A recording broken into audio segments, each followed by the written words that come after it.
विश्वास है उस तरफ देश ने रुख कर लिया है और देश आगे ही बढ़ेगा। उसकी चर्चा इस भाषण में आज मैं कम करने वाला हूं। एक चुनौती ऐसी ध्यान में आती है जिसका विचार हम सबको करना चाहिए, क्योंकि वो केवल हमारे सामने यानी संघ के सामने चुनौती नहीं है, केवल हिंदू समाज के सामने नहीं है, केवल भारतवर्ष के भी सामने नहीं है, पूरे दुनिया में वो चुनौती उठ रही है। उसको हमको समझना होगा, क्योंकि बहुत मायावी रूप धारण करके वह चुनौती आगे चलती है। क्या बात है। इसलिए उसकी चर्चा करना मुझे आवश्यक लगता है।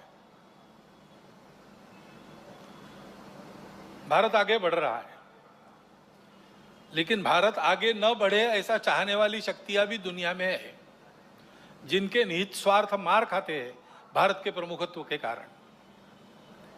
वो अपेक्षा तो यही है कि उनका विरोध होगा, तरह तरह की चालें वो चलेंगे, भारत को दबाने का, एक विशिष्ट मर्यादा के अंदर ही बढ़ने देने का प्रयास करेंगे। वैसा हो भी रहा है,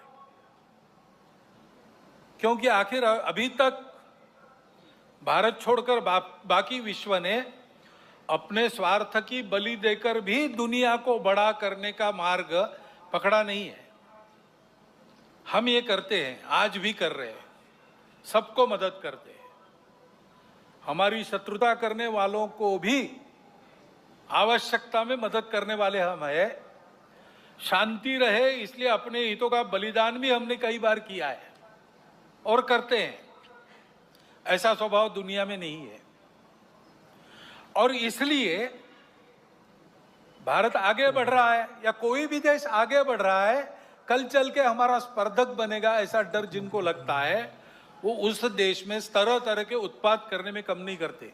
भाषा तो विश्व बंधुत्व की होती है, परंतु वो वहां तक ही है। अपने निहित स्वार्थ ठीक रहने चाहिए, अपनी सुरक्षा को धक्का नहीं लगना चाहिए।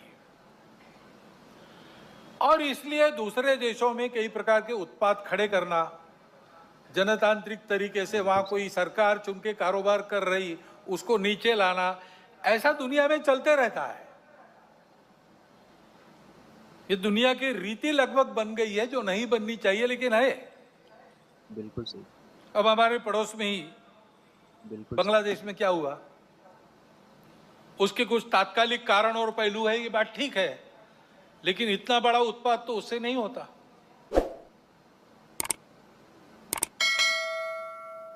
वो कारण, उनकी चर्चा जिनका विषय है वो करें, परंतु दो बातें ध्यान में आती है। पहली बात है कि उस उत्पाद के कारण वहां के हिंदू समाज पर जो अत्याचार बार बार होते हैं, उस परंपरा को फिर से दोहराया गया।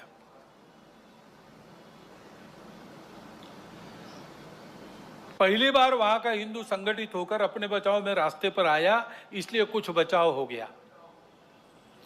परंतु कहीं कोई गड़बड़ हो, दुर्बलों पर अपना गुस्सा निकालने की ये जो कट्टरपन की प्रवृत्ति है, वो प्रवृत्ति जब तक वहां विद्यमान है, तब तक वहां की हिंदू क्या, वहां के सभी अल्पसंख्यक, उनके सर पे खतरे की तलवार लटकी रहेंगी। बिल्कुल सही। उनको आवश्यकता है मदद की, विश्व भर के हिंदुओं की, भारत के सरकार की सहायता उनको मिले, ये उनकी आवश्यकता है। परंतु इससे ये ध्यान में आता है, और ये ध्यान में आना चाहिए, हिंदू समाज के भी ध्यान में आना चाहिए, कि दुर्बल रहना अपराध है। हम अगर दुर्बल है, असंगठित है, तो उसका मतलब हम अत्याचार को निमंत्रण दे रहे हैं। निमित्त कुछ नहीं चाहिए, हम दुर्बल है, यह निमित्त पर्याप्त है। और इसलिए जहां कहीं भी हम हैं, वहां संगठित रहना, सशक्त रहना, किसी से शत्रुता नहीं करना, हिंसक नहीं बनना, योगदान देने वाले बनना, परंतु इसका अर्थ दुर्बल रहना नहीं, अशक्त रहना नहीं। इसको हमको करना ही पड़ेगा।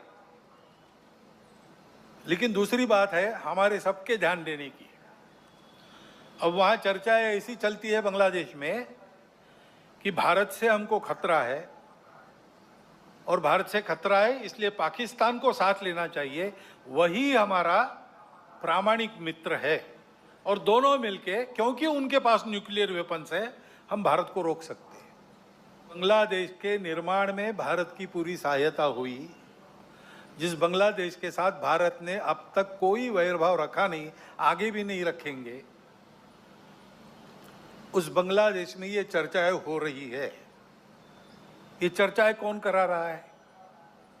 ऐसे वर्णन, नैरेशंस वहां पर चले, ये किन किन देशों की हित की बात है?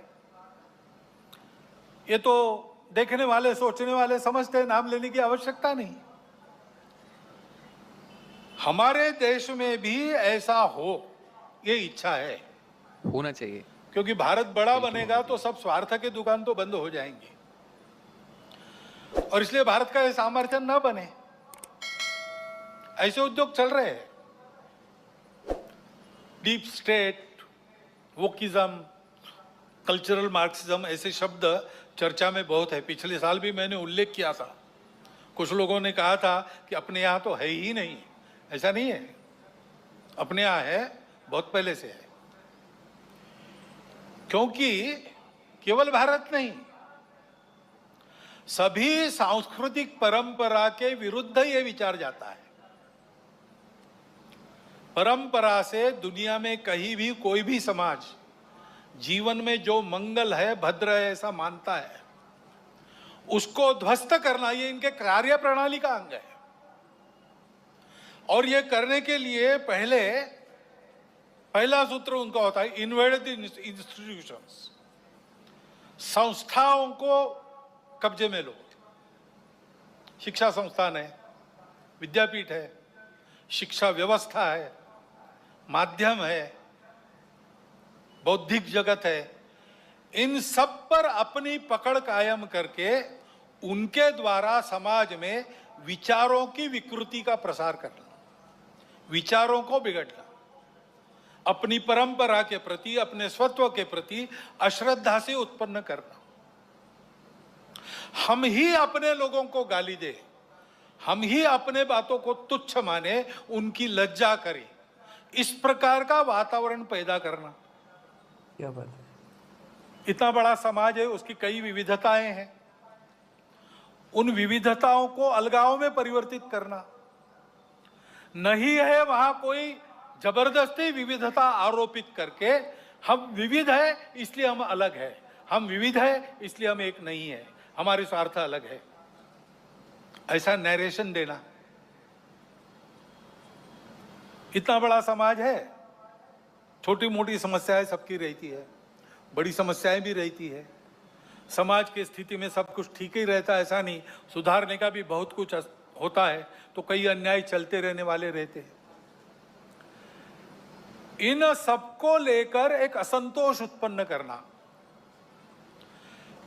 संघर्ष उत्पन्न करना, टकराव की स्थिति उत्पन्न करना, लोगों को उग्र बनाना, व्यवस्था, कानून, सत्ता, प्रशासन, इन सब के प्रति अश्रद्धा, अनादर का व्यवहार सिखाना। सही बात है।